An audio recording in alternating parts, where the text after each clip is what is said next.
Yep. Yeah, you're live. Yep, we're live now. Yeah. Morning. How are we all? This is a panel discussion about communication. Now, we have got one newbie, who we're going to get to know, and I know Alan's been chasing him for God knows how long. All we can say is we'll see you in about 30 seconds.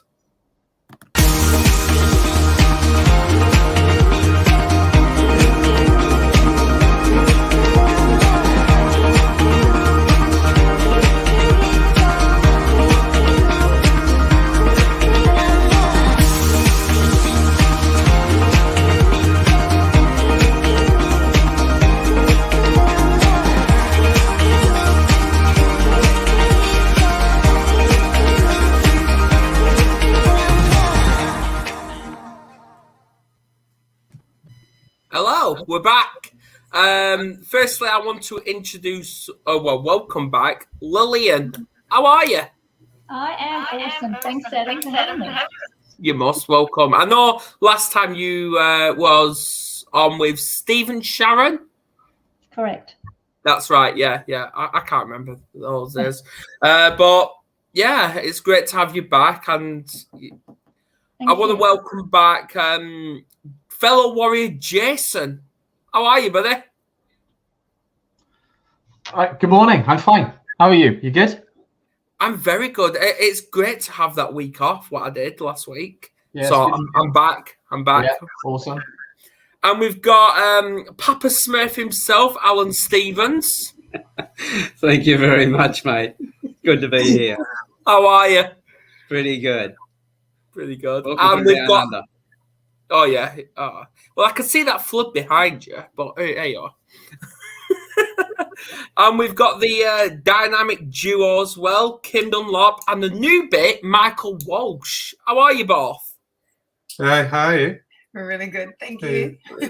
Yeah, you two aren't going to kill each other today, are you? We'll be nice. We'll play nice. Yeah, absolutely. So, let's just dive right into it. Communication. So, I'm going to start with you, Alan, because obviously you can read people, and I'm hoping you're not reading all of us right now. But how important is communication? It's the foundation of everything. You know, without being able to communicate the right way, we can't build a relationship. We don't have a relationship with ourselves as well, because both the external voice and the internal voice have a massive impact on us. Yeah. Brilliant.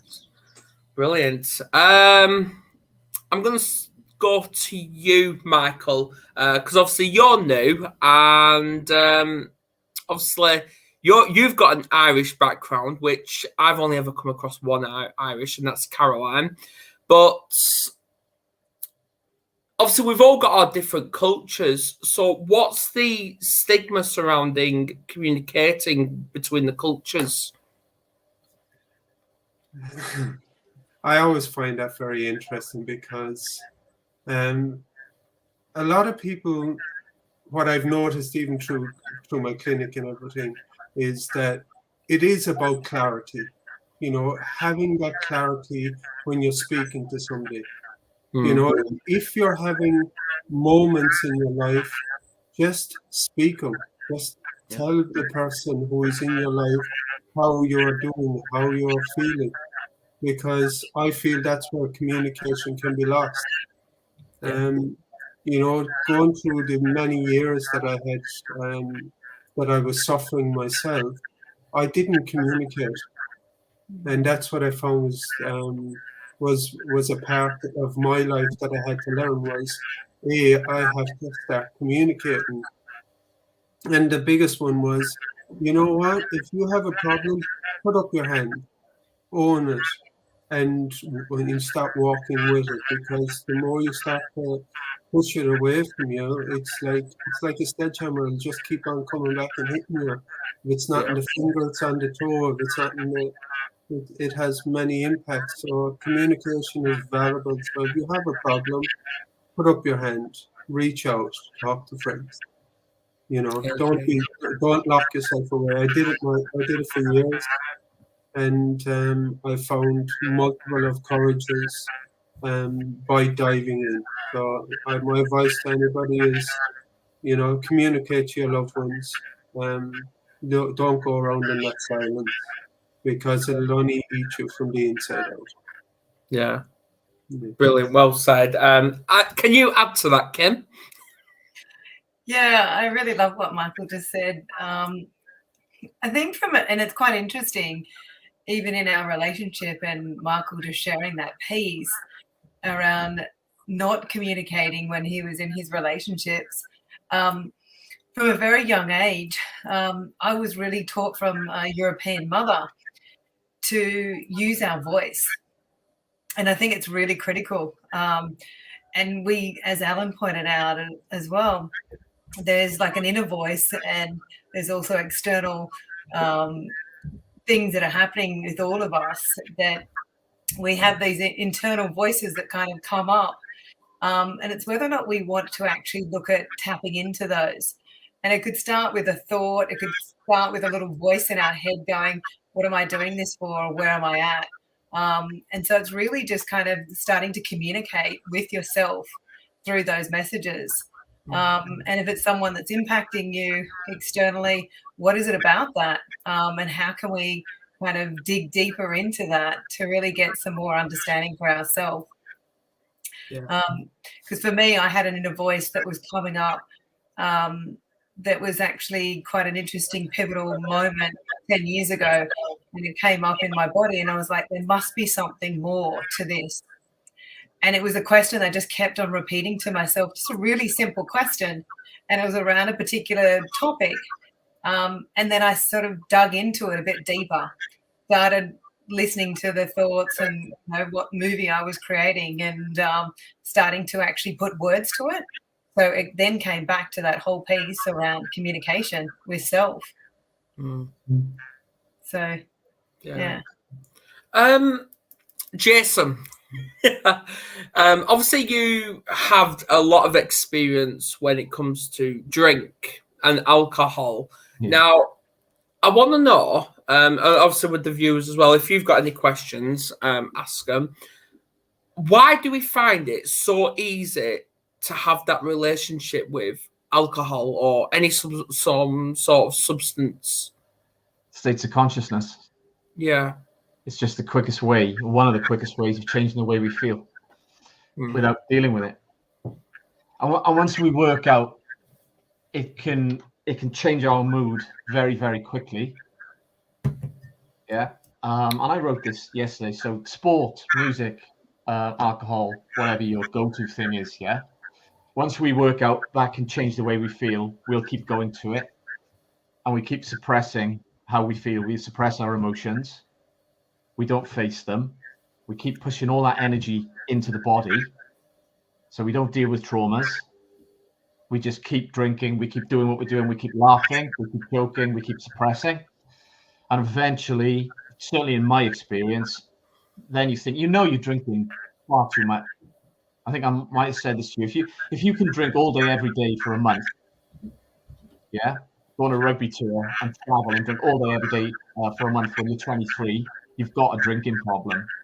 But you won't admit it, because the pain of that is not more than the pain that you're trying to not deal with.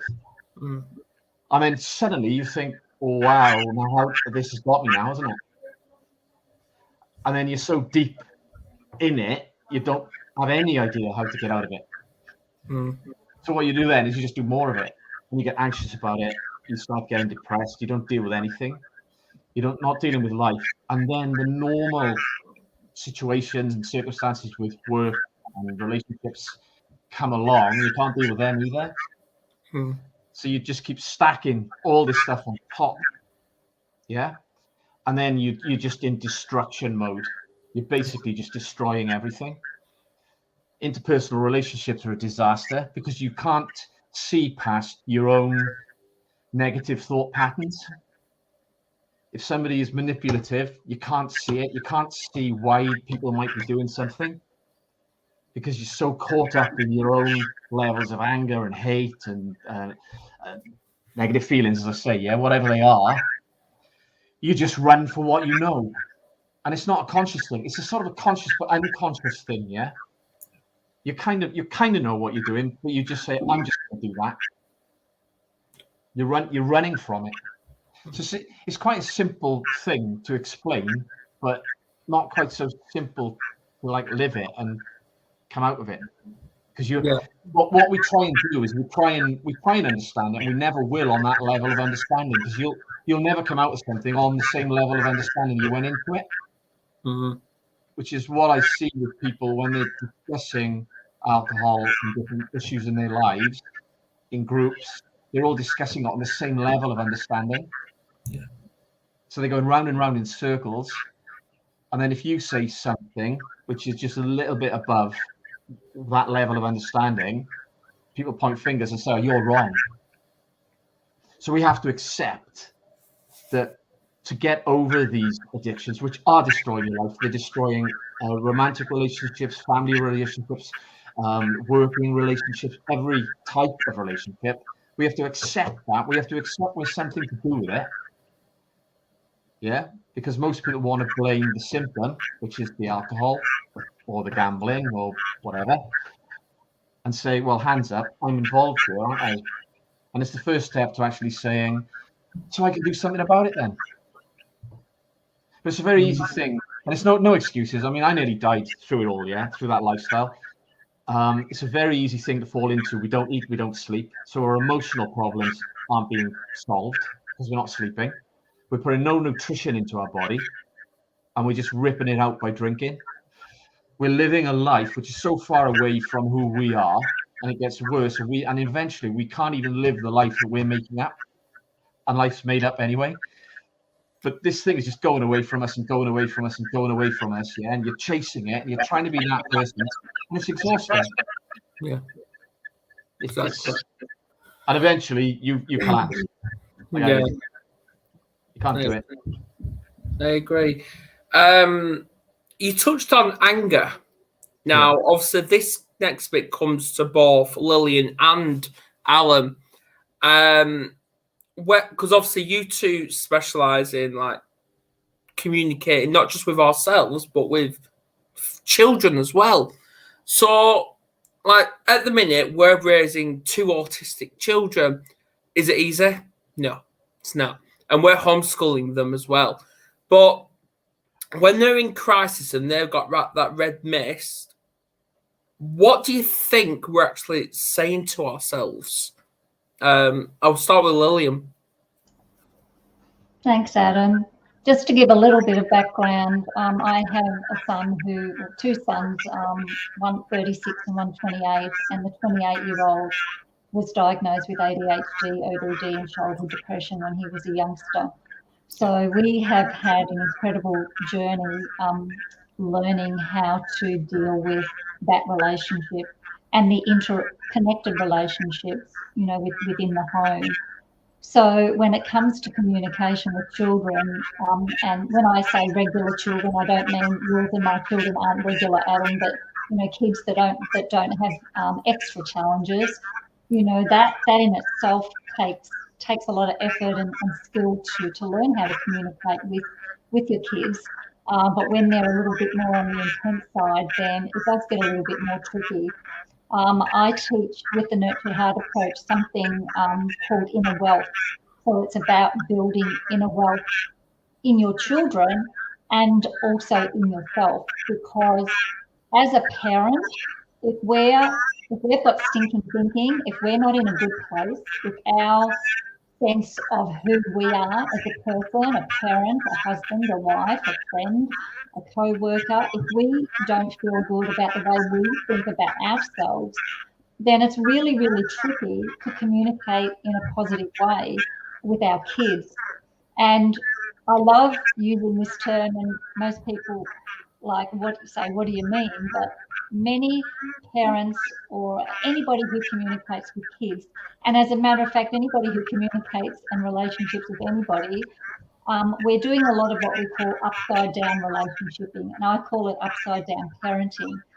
because what we're doing, and we do this so easily, is that we focus on the things that aren't going right.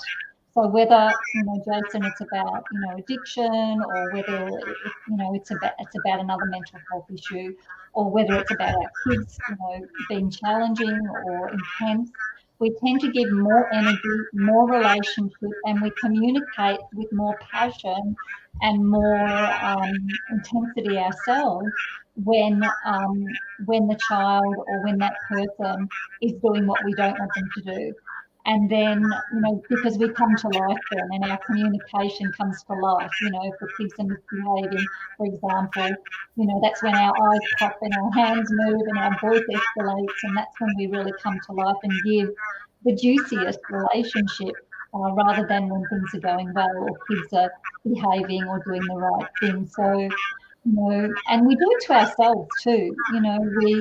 How often do we beat ourselves up because, even going back to the parenting, if the kids aren't listening, why can't I be a better parent? What have I done wrong? Why is my child like this when little Billy's, next door neighbour, he's not? Why have I got kids that are so challenging? What have I done wrong? How have I failed as a parent? And I know that, when our son was diagnosed with childhood depression, and I've always been a really upbeat, positive person, but I was so down on myself because I didn't know how to help our son and all about, interconnected relationships. And I don't know if I'd call it depressed, but I wasn't feeling good about myself and my family relationships. And the doctor actually diagnosed me with depression as well. So we went home with one script for our son, one script for me. They both went in the bin, by the way. And, I think that sometimes, it's challenging for parents or, people who are in relationships with anybody they care about. And once again, including yourself, right? Because we have to look after that relationship first. So look for opportunities to embrace our own greatness and find qualities and things about ourselves that we can, congratulate ourselves on and recognize ourselves for, because too often we just beat ourselves up. And some people call it ego, right? You've got a bit of ego, but you know what, I know I'm an awesome person. I know I'm positive. I know I'm kind. I know I'm thoughtful. I know I'm considerate. I know that I'm compassionate and loving. I have to call out those things for myself, and it's not about having an ego. It's just about having a good sense of who I am as a person, because inner wealth, it's kind of more than self-esteem. It's self-esteem, self-worth, self-love, self-respect, all of those things kind of integrated in together. Yeah, I agree. Totally agree. Can you add to that, Alan? Yeah, well, first of all, the fact, as when we were saying, that we focus in upside down parenting and relationships, where we look at the negative side of things. As a profile, there's 4 things that I realise with everybody. Everybody has suffered and is suffering. Everybody wears a mask. Everybody pretends they're not wearing a mask. And everybody is the results of their childhood suffering and rewards. And so understanding that, what we focus on is all those negative things, because as a child, as we grow up, we don't deal with those things that happen to us as a child. And so when we're parenting, all the negative thoughts are going to come out. We're going to go, well, what did we do wrong, etc. We're looking at our children and focusing on the bad things that they're doing, or the things that we would prefer them doing differently. My business is about teaching people how to read somebody, understand their personality, and change the way that you like to be spoken to match the way that they need to be spoken to. Because in our drive to want to see our children grow and everything else, we're coming from a loving place, but we want to change them so much and guide them and everything else. And if we're not communicating with the right way with them, the end result is they're not understanding us and we get frustrated. Now, that is instilling different fears and everything else in them as they grow up as well. So to raise children and really connect with them, it comes down to that we have to live by example and lead by example. So doing both of those things, and that living in a way in which our children recognise that in us and leading them in that particular way. Because if we don't, And as they say, a leader's job is to make themselves redundant by raising other people up to, look at business and everything else, to raise your employees up to do the work that you can do better than you if possible. And that's what it's the same thing with our children. We are not we're not sculptors and we're not carpenters. Our job is not to turn our kids into something. We're gardeners. Our job is to nurture and help them to become the best version of themselves. We can't do that if we're focusing on the negative side. Yeah. So to be a good parent, it first of all comes back to understanding ourselves. As Lillian says, instead of focusing on the downside of what we don't like about our characters and our personalities, is to realise that there's a second side to every coin. Like when I look at people, every trait you have and every trait every one of us have, there's an upside and there's a downside. Now I can focus on the downside, or I can focus on the upside and be aware that the downside will be triggered when the environment is in the wrong, it's set up in the wrong way. It'll be triggered by the environments and by what people say about them. So you change the environment and you can focus on the strengths. Because what do we do at school? We work on our weaknesses. You're not good at maths, extra homework, extra maths on the work on the maths. We don't work on, you might be great at English. We don't work on getting better at that. We put our focus in the wrong area. So it's really a matter of shifting everything, going from being the bottom up or bottom down management and bottom down parenting to turn it the other way around. Same with our teaching. One place to start might be to look at everything we're doing and say, right, if I did that 100 degrees in the other direction, swapped it, what would be the results? And give that a bit of a try and see what actually happens. Exactly. Yeah, I agree. And this is what I'm dealing with at the minute, because I'm taking on the council because obviously they've mistreated my son, a 10-year-old genius, shall I say, because he can't be in a school because he's too clever, because he's got an IQ of 132. And he's following the same path as Jim Parsons. So, and they just want to send him to a behavioural school. It's like, he's not naughty. He's not. He's just clever. He's misunderstood. And that pees me off. And when I was having the phone call last couple of days, he picked up on my energy. And I don't see that as a negative. That's me showing that I'm protecting him. I'm safeguarding him. And he loves that. So every child, no matter who they are, everyone's got a gift. That's what most people don't realise. It doesn't matter who you are, what so-called conditions you're carrying or anything else, that every person on the planet is different to everybody else, and every one of them have a gift. If somebody doesn't fit in somewhere, then it's somewhere that you're trying to fit them into that's not working. It's not the person we have to change. We have to change the environment. Right. And school definitely isn't for every child. Sadly, the school system is like fit into this box for us, like with my two boys, my first son, very academic, loved school. We never got to know his teachers because he didn't ever get in trouble. Went on to do 3 degrees and he's a professional, he's a practitioner. Our youngest son got kicked out of school at 15, but he went on to he's now in business for himself. He's been an electrical contractor for 10 years and very successful. So regardless of, and even prior to getting kicked out at 15, he was hardly ever at school. So we actually didn't know from the pieces of paper they gave us, the reports, whether he was intelligent or not, because none of those pieces of paper gave us any indication other than D's and E's and misbehaviour type of things. But he was very misunderstood. He was always very intelligent and he was always very sensitive and always, just didn't fit into that mould, and he wouldn't be told, like he wouldn't just go yes sir, no sir, like a lot of kids do at school, and he got into a lot of trouble for speaking his mind and being the beautiful individual that he is.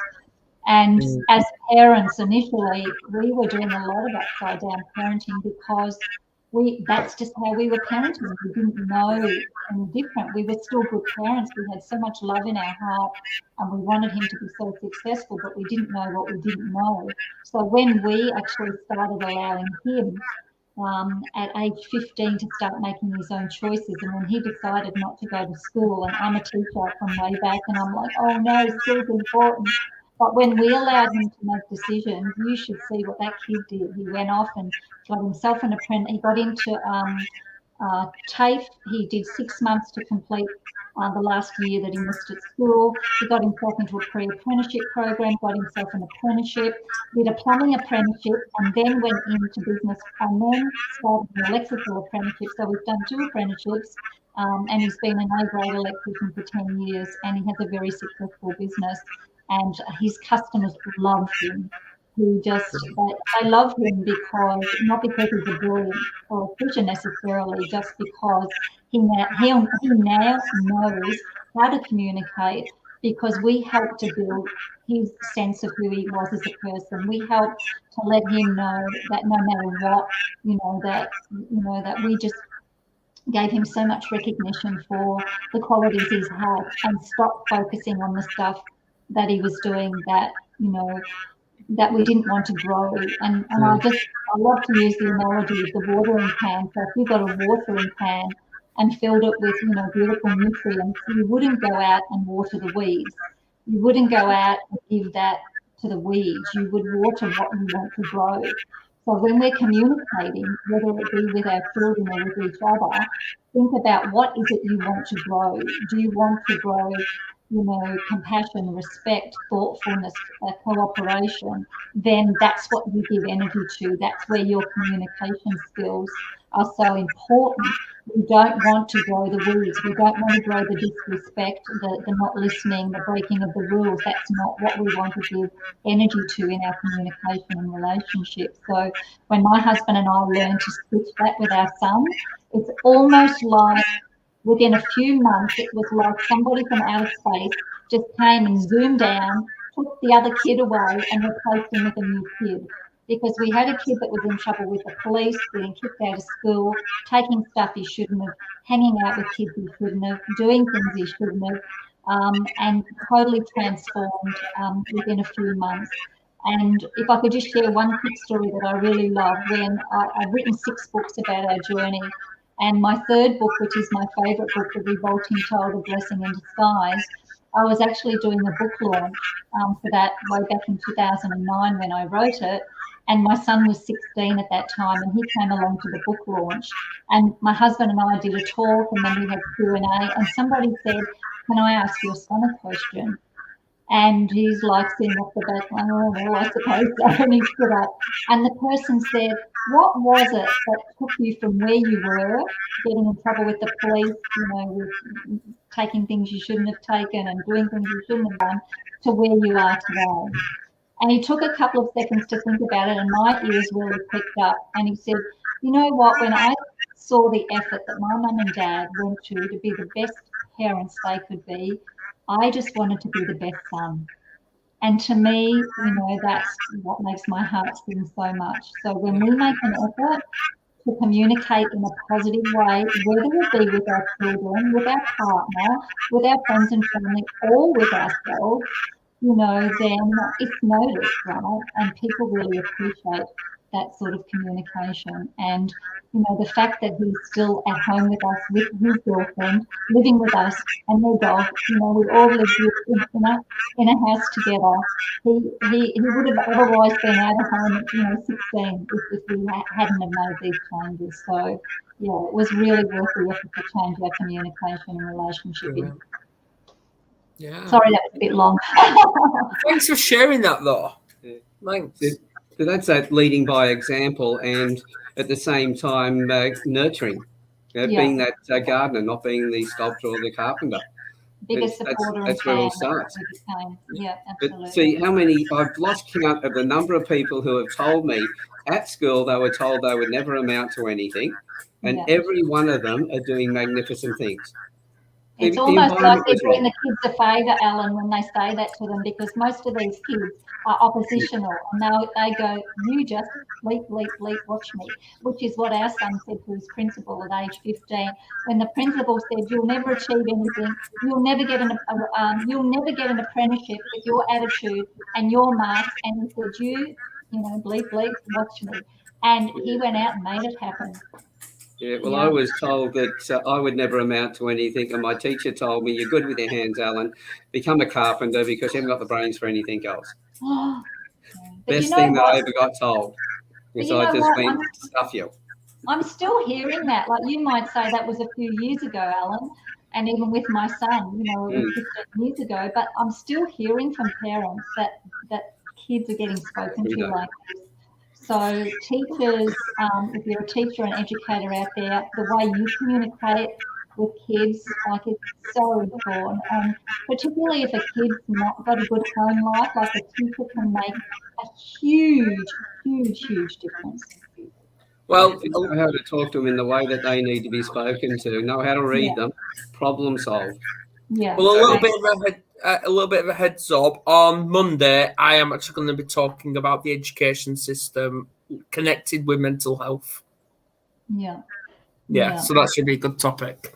It needs a lot of work. I don't know what it's like in the UK, but in Australia, we need a lot. And I think the COVID situation has a lot of families who are making certain health choices choosing now not to have their children in mainstream education. So they're homeschooling, they're setting up cooperatives and things to educate their kids. And I think we're going to have a lot more happy and successful kids because of that. So that's a plus that's come out of this situation, I see. Yeah. I'm glad you mentioned COVID, Lillian, because this brings me on to Kim and Michael. Obviously, with all these restrictions, what has COVID taught both of you, not only with yourself, but with your relationship? You can go. I was going to say. Look, I'm going to answer it by just tapping into what Alan, Jason, and Lillian all said. Yeah. I think there's some really key elements, and it really just ties into whether it's COVID or any environment. Yes, the whole world's been turned upside down in the last 2 years because of COVID. And it talks to what Jason was talking about. It's saying at some point we need to acknowledge, you know, that we are playing a role. And it's just trying to understand that. And what Lillian talked about, which was inner wealth, which is the inner dialogue. And then Alan spoke about leading oneself. And I think all of those pieces for me that I'm so passionate about, which I've been working towards for such a long time, is really supporting people. And what Alan used the word, and I love it, is nurturing.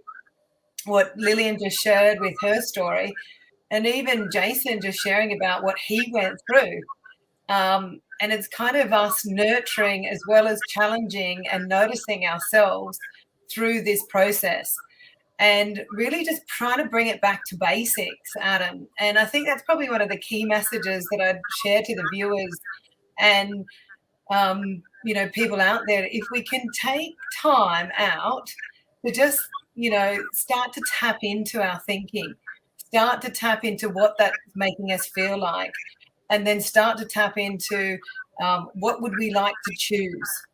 And even with that poignant statement about what Alan shared around people not amounting to anything, that was something that my dad gifted to me as well. And when I say gifted, it just goes back to what Jason shared in saying, and I know Alan sort of tapped into it as well around the childhood.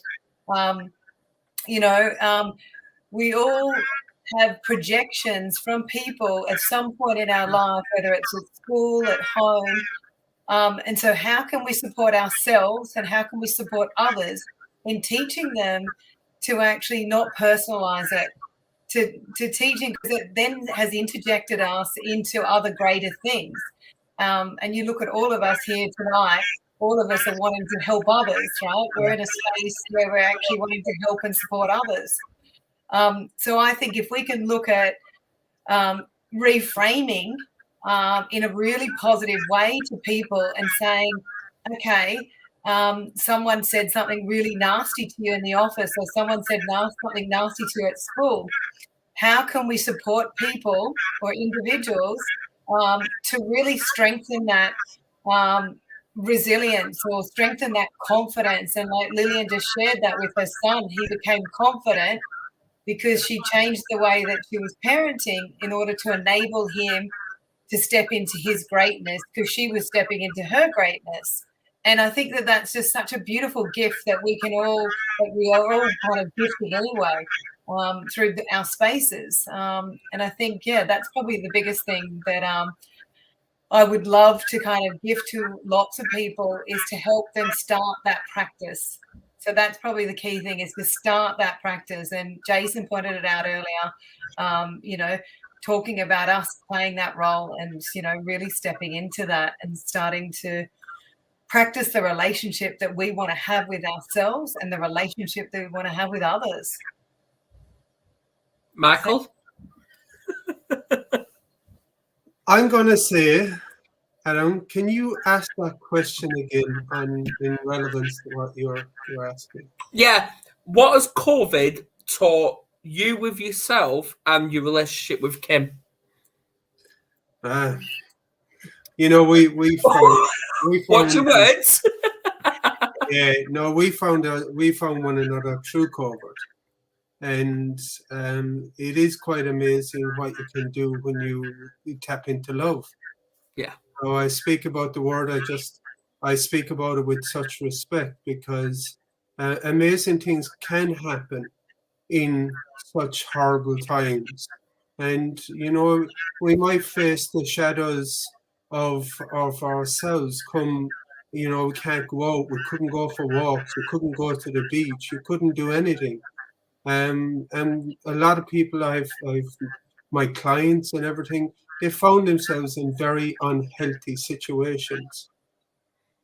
Now, I always live my life with gratitude. I learned this many years ago, and I use the element every day.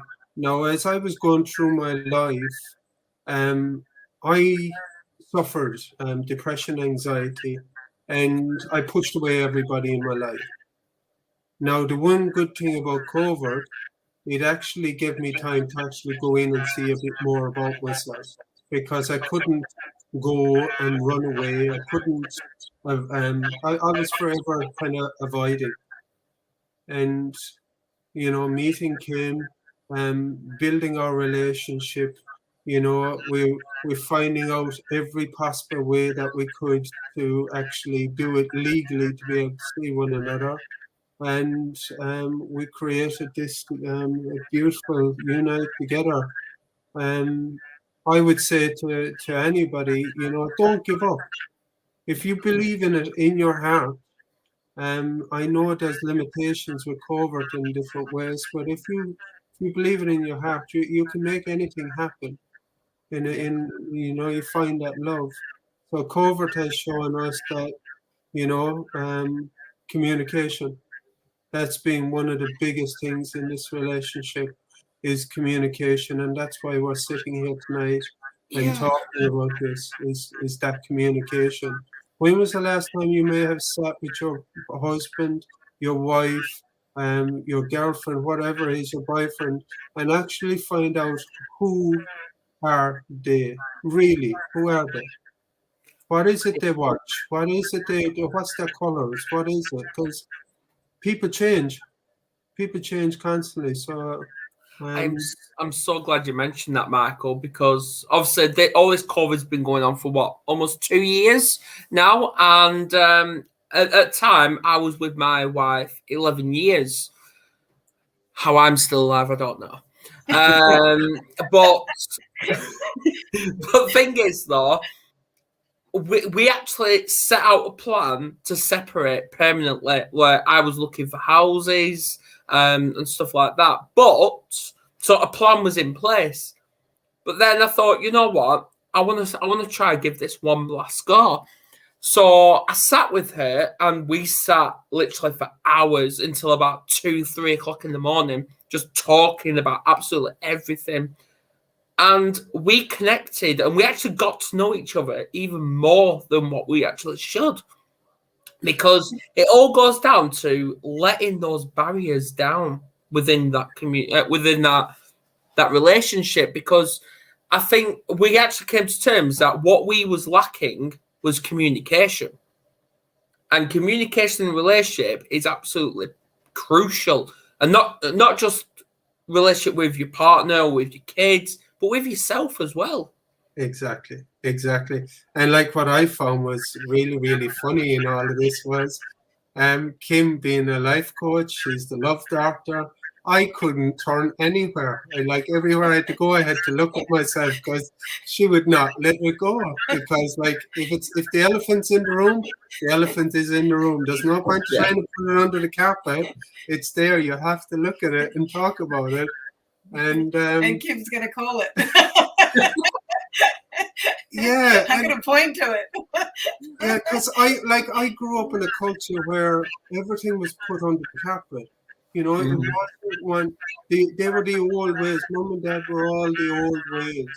Was you just to get on with life. If there was like my dad used to drink a lot, and there was codependency, there was multiple of different facets going on in the house. But I found myself bringing many of those traits into this relationship, including many other relationships. And it takes a strong person to kind of go, hold up, let's look at this. And an answer to your question is, if you're in a relationship with whoever it is, just sit, communicate. You'd be amazed what can happen. And for us as covert and everything, we've just got stronger and stronger, communicated even more. So I'm very happy. I'm very happy. I can see that. Kim also informed me that you know about spiritual as well. So Look, since I was a child, I've always been able to see spirits and feel energies in different ways. I suppressed it for many, many years, but the one thing that always kept coming forward for me was I used to keep on singing. So that was kind of my fear of whatever. But that was my way to kind of get over different things. I would say to anybody, embrace being different. If you're different, embrace it. Find out some more about yourself. And you'd be amazed. The more and more you dive into yourself, the more and more you learn. Embrace it. Would you not say it's, and this is to all of you, would you not say it's not different, it's actually more being unique? Can I throw in there that there is no sameness or normal or anything else? I'll give you an example as far as finding a normal situation. The Air Force in America decided they wanted to have a pilot seat for the fighter pilots that was made for the average person. When they took all the attributes, they found and they built the seat, nobody fitted it because there's no such thing as average or normal.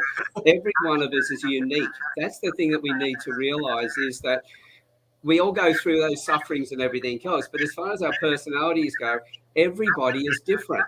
And when it comes to the relationships as well, as I said before, every trait's got an upside and every trait's got a downside. When we find somebody and we really connect with them, it's the upside of their traits that we connect with. It's not that they change over time. It's just that we get used to their upsides, and now we start noticing the other side of their traits, and they notice our other side. And that's when things start to go down. But if we realize they've got both the upside and the downside the moment we met them, and understood how to talk to them so we could keep that understanding and not draw out their downside, but also know when it does get drawn out, how to respond to them and how to talk to them, we'd have more of the upside of our relationship. And that lust that we have when we first meet them would last a hell of a lot longer. Very true. So anybody who's going through tough times, who's listening to this and going, oh, but my partner's changed, just stop for a little while, think about what they were like when you first met them, have a good look at them, and you'll see it's the same person. They might be a few years older and everything else, It's the same person. If you just change the way you were talking to them back to what you were when you first met them, watch the changes. But then ask them about what they're feeling and everything else, and start to understand the downside, the other side of their traits, because a bad situation is always going to trigger us. And if we understand what environments and what situations trigger our partner, we can set the environment up and we can behave in a way in which they don't get triggered, and we get all that excitement back again. I'm glad you mentioned that, Alan, because I've now noticed that with Kerry after 13 years, God help me, but I've noticed that, no, she hasn't changed. She's just let her barriers down low even more.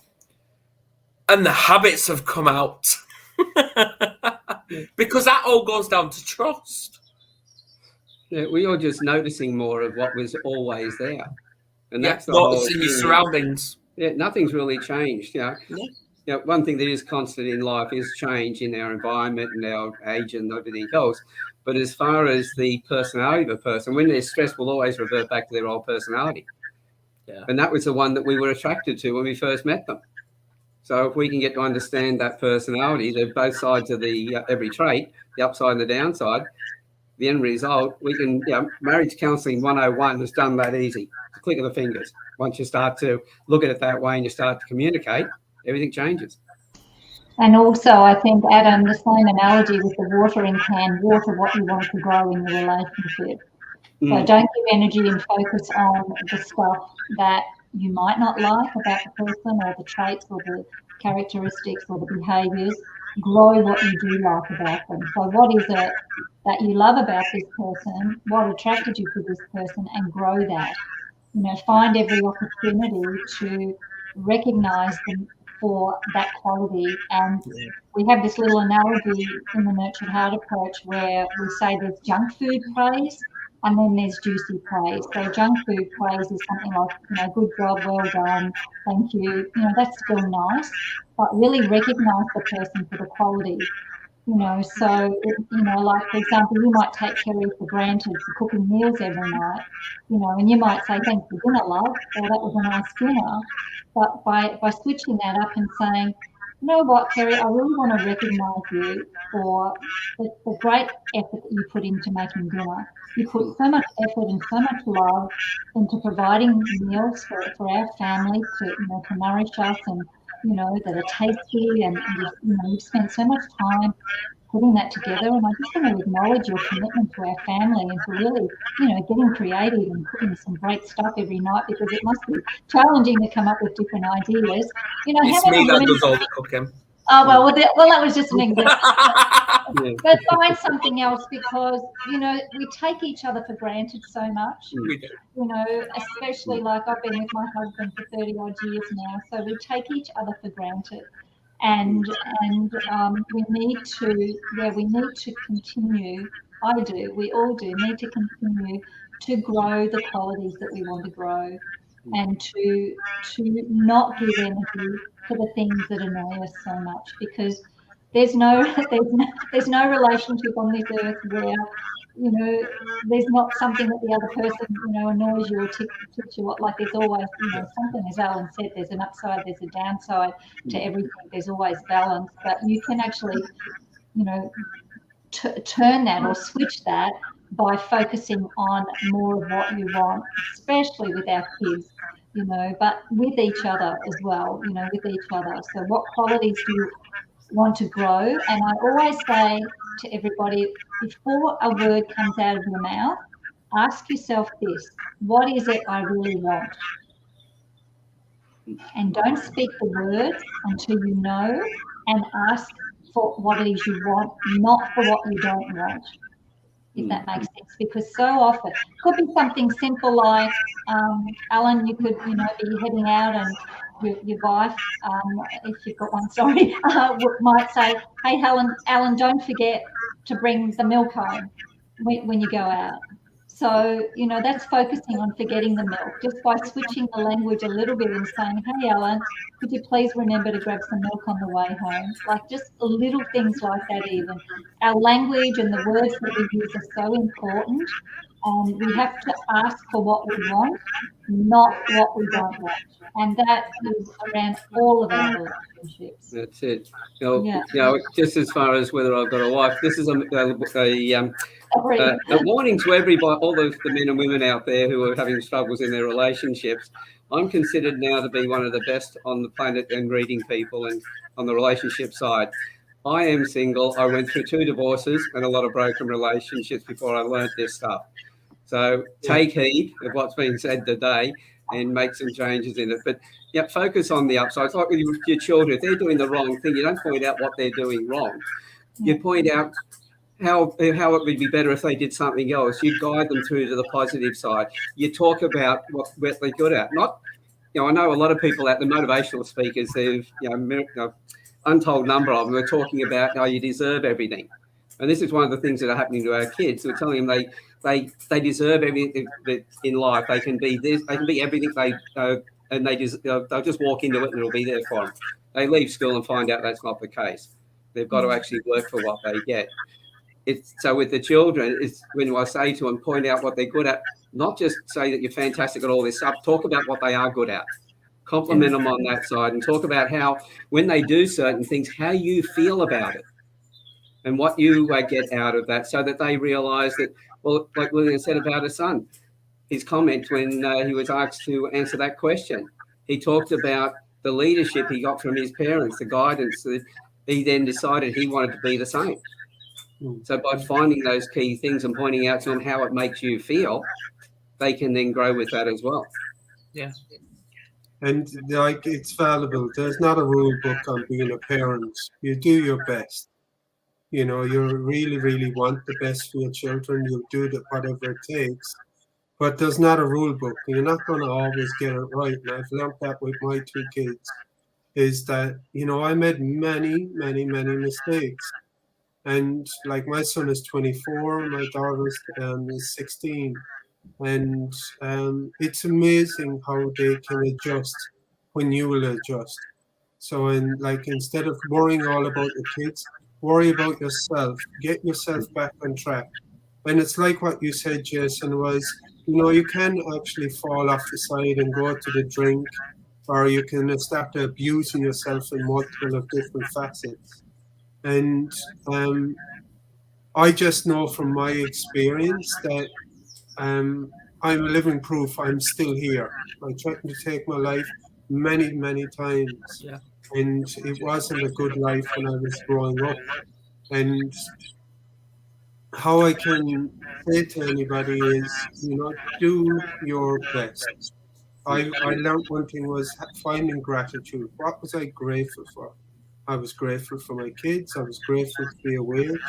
And I found different ways to get over different things in my life, be it grief, be it the abuse, be it whatever was inside my body, and to get it out. Was it meditation?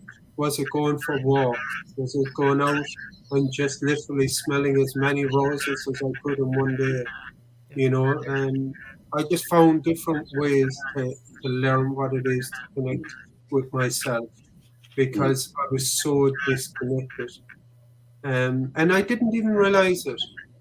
I didn't realize how disconnected I was. But until I started doing all the self-work and the self-healing, I started to realize hey, hold up a second. I'm the one that's driving this bus. I'm taking ownership. And I was the one at the scene of all accidents, be it of everything that was happening in my life. So that's something that I teach to my clients now, is actually take ownership and learn and teach different ways that you can heal yourself, because you can heal from within. It's the only way to heal. Sorry, Jason, go ahead. It's just the only way to heal. There is no other way to heal. It's got to come from within. But I mean, when you talk about ownership and responsibility, I was grateful for being able to walk. Yeah, when I left the hospital, I've been in hospital 7 weeks. and I could hardly walk. I was walking with aid from my parents and nurses and all this sort of stuff. And then when I could walk, it was actually like, wow, I'm grateful to be alive, and I'm grateful I can walk. And you think, well, that's a fundamental basic for most people, not everyone. Yeah, but you just think, well, and that got taken away. And you just think, oh, wow, that's very basic stuff. And then when I started cycling, I spent many hours on my own with my thoughts and my emotions and everything that I'd been suppressing. I had no idea who I was. I'd lost myself a long time ago.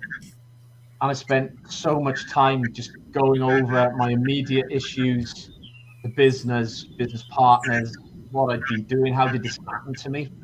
How did I wake up in a hospital bed after being in an ICU for a week? Yeah. And then I'm challenging myself again. I haven't challenged myself in years. The biggest challenge was, can I drink that extra pint? Yeah.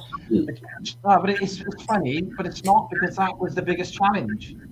And all of a sudden you've got a mountain in front of you and you think, I'm going to get to the top of that mountain. Yeah. And then the little voice is not saying you can't do it anymore. And this is before we get to the point where the voice isn't you and all this, yeah? This is just out and out. Get to the top of the mountain. Just keep going. Get to the top of the mountain. And then when you get to the top of your mountain, you think, what was all that about? Yeah, because now you're reconditioning yourself now. All that negative self-talk is going quietly away. Yeah. And whilst you're doing all this, you're spending so much time in your own company, not on your own. Because I hated being on my own. So that flipped to in my own company. I love being in my own company. I spend lots of time on my own. Yeah. And I reflect a lot. I think a lot. And I still reflect a lot about things. And I know more about my level of self-awareness now is better than obviously it's ever been. I think I actually know who I am now. All that conditioning, don't shoot the messenger, yeah? I mean, I say this to my mother quite often. My mother's like, oh, do it right. And I'm like, no, Mum. I said, you did the best you could. And it's a cliche, but you did the best you could with the tools you had, yeah? Which is that's it. Right? But you didn't understand me because you have no understanding of my personality type. Can I just say on that point as well, everything that the people who are thinking about, they haven't been good at something or whatever, they haven't been a good father or a good mother or a good partner or whatever, that's the past. And the past is, we use that to guide us to know what we need to change.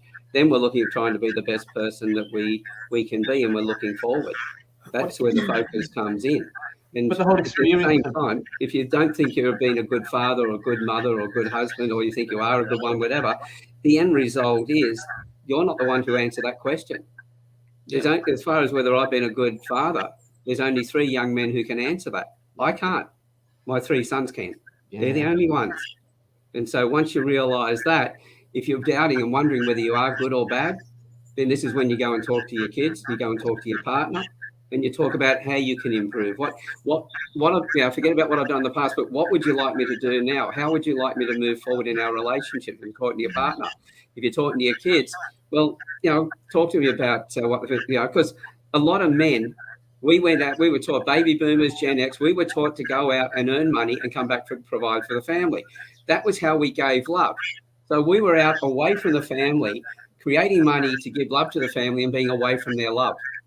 And this is where, when you talked about, acknowledging your partner for cooking the meal and everything else, it also works back the other way to the partner who's out, whether it be male or the female, who's out earning the money, who's away from the family, is missing that, the growth of the children as they're growing up.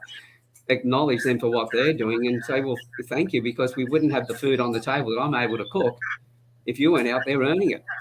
Because we're not equal, we're not the same. We should be, as far as what we receive, our lives and everything else, we should have equality.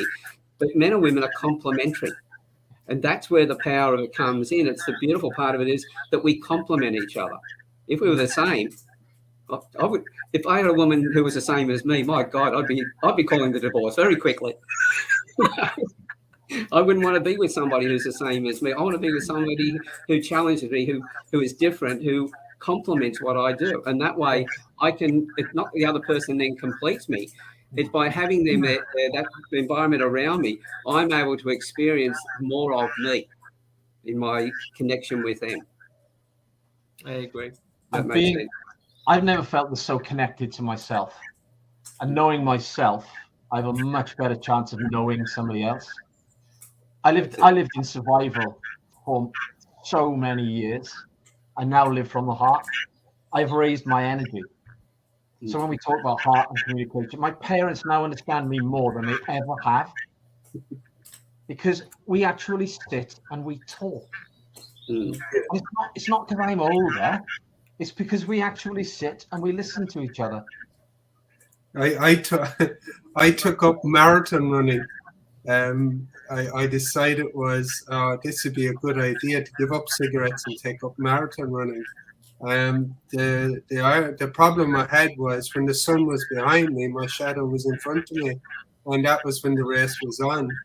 But you know, it's an issue, isn't it? Because I mean, particularly with addiction. So I went from drinking. We don't talk about how much. There's no real need. I mean, I nearly died. I've got cirrhosis. I was in a hell of a mess, right? Yeah. But when I started, I had so many issues with me that in no time I was doing 300 or 400 miles a week on a bike. Yeah. That's not healthy. No, it's not. And that's a reflection of how unhealthy I am. What is driving me to do all those miles? I couldn't be the fastest, couldn't be the strongest, but I could outcycle people. And you think, well, why are you doing this? What is making you have to do these things? It's so other people can say, oh, well done, or look at you, or anything. And who are you doing it for? Exactly. And when you internalize everything, think, am I doing it for me? And then you chip a little bit away again, and you think, oh, wow. But it's this constant growth, this constant questioning and answers and questions, and it never stops. Yeah, it shouldn't stop anyway. I mean, it certainly won't for me, because you can never have, if we are changing every day and we're all unique and the situation and the environment is changing, you've got to question yourself. Otherwise, you're stuck again, aren't you? And then, and I've integrated, when we talk about shadows, that integration of all those things you've pushed away, you've disowned. So if you are going to be the whole, it's the whole of you. It's the plus sides and the downsides. It's everything. Because we do when we wear the masks, we wear the armor. We don't show people who we are. I tell people a lot more now about me than I ever have, but I don't tell them everything. We don't do that, do we? But at least now I'm not frightened of what people are going to say anymore, of being judged.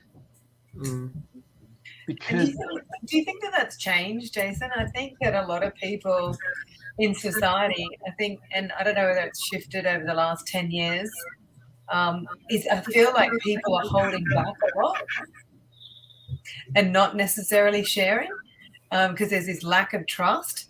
And so there's not this openness, around sharing and having those, and so keeping those masks on and pretending to some degree. But our level of communication has changed, hasn't it? Sorry? Our level of communication has changed. We're not interacting with each other so much. We're on phones and we're on this, that, and the other, and we're WhatsApping and we're in groups, and we don't have that person necessarily that we trust and we can talk to. And then we live in Facebook world. So we're showing everyone what a wonderful world we have, what a wonderful life, and it's not true. Yeah. And we believe the stories we're making up on whatever level of life we're on, yeah? Whether you're addicted or not, we actually believe it. And then we think, oh God, I can't not do this now, because it goes on to this, I'm keeping up with this life I'm creating.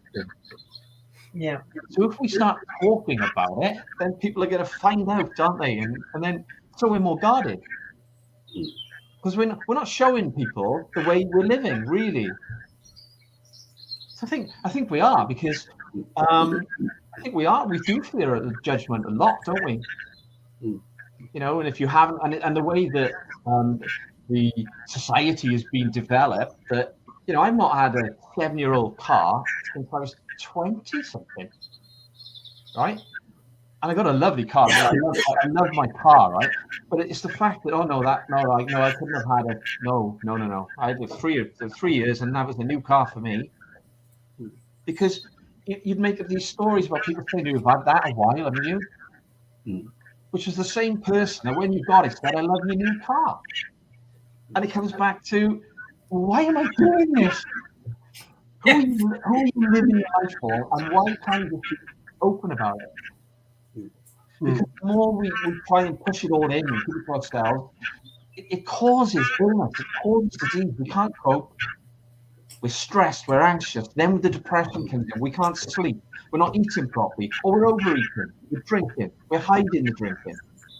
We're worried about food. We're worried about this. And it's just a constant nightmare. It's all made up. Yeah, we're looking at too much at other people instead of coming back and looking at ourselves and understanding what it is that's important to us. Because once we understand that, it's like I pulled up where I was giving a talk one day, and all the cars that pulled up who were going to be in the audience were all four-wheel drives and all new four-wheel drives and BMWs and quite expensive cars. And I pulled up in my little Hyundai.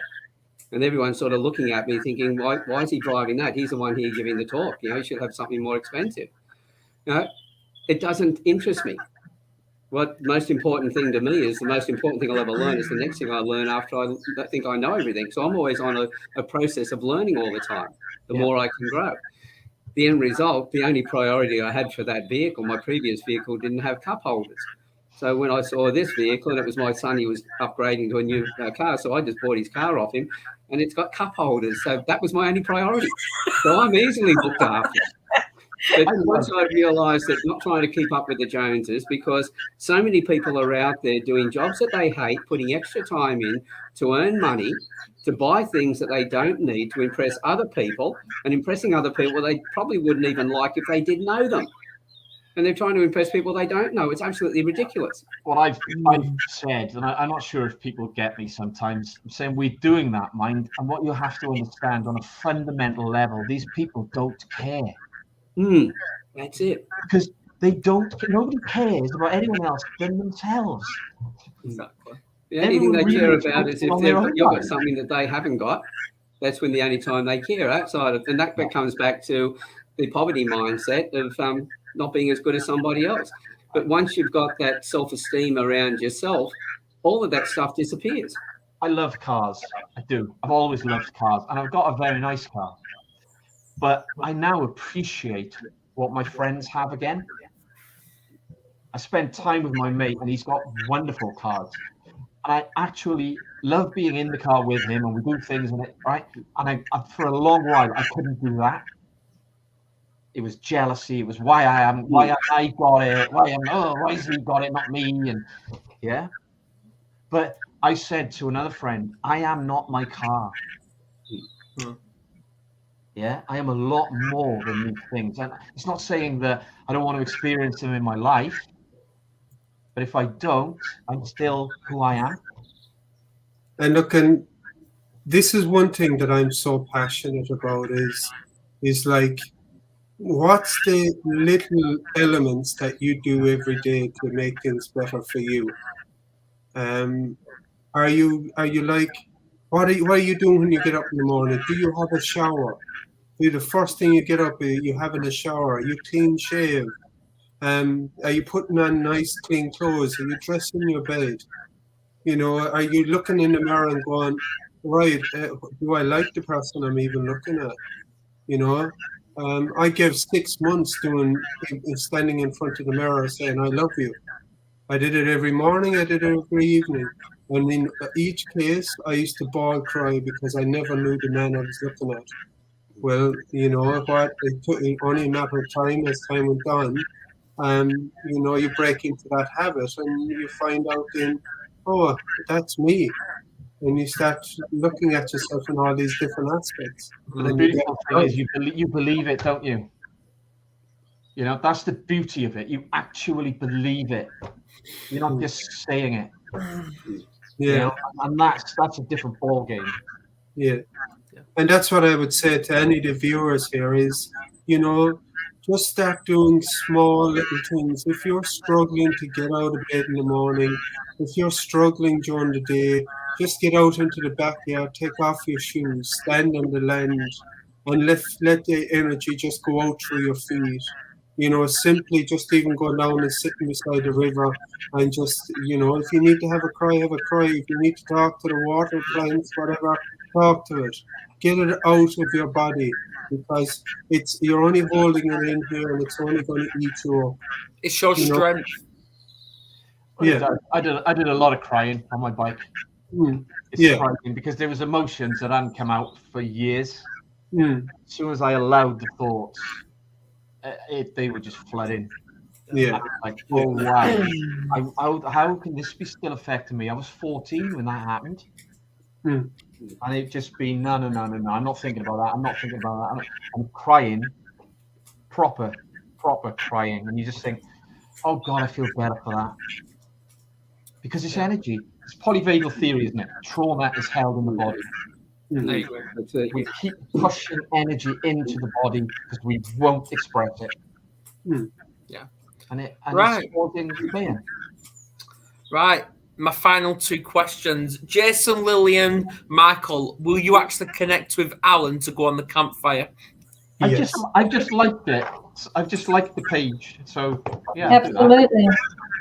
Alan has been asking me for a while now, so yes is the answer. I said it to him Saturday night, so yeah. Yeah. Well, you can't go back on it now. Sorry, Adam, go ahead. Yeah, well, Michael, you can't go back on it now. You've said it live. There's witnesses here. Exactly. Yeah, I'm stepping out of the spiritual closet now, and it's time for the world to hear. I never thought I'd be spiritual. Because you realise, I never thought you'd hear those words coming out of my mouth. Honestly. Well, it was my saving grace was finding myself within all of this, and yeah, I just learned to connect with myself in multiple of ways. I connected with the earth, I connected with the elements, and I learned from some beautiful people out there. So yeah, I'm so grateful, and I say this live to the world. If you find your mentors, you know, when the student is ready, the teacher will appear. So just keep believing. The people will show you, you know. Right. I want to thank you all for coming on. Thank you. I actually do. Yes, yeah. It's a good discussion. What's that, Lillian? It was a great discussion. It was a very good discussion, and I think we're just getting started. I think we just scratched the surface with all that. I've never done a live this long before. We've gone well over I've never done a live. But yeah, he's a virgin. What's that? He's a virgin, Adam. There you go. Right. Yeah, I'm going to end this now. And housekeeping, 3:30 UK time. We've got Kerry Bear with Kate Frastad talking about perception is projection through transformation. There you go. So I'm going to end this now. Please share this all. And we'll see you again. Cheerio. Great guys. Bye. Bye.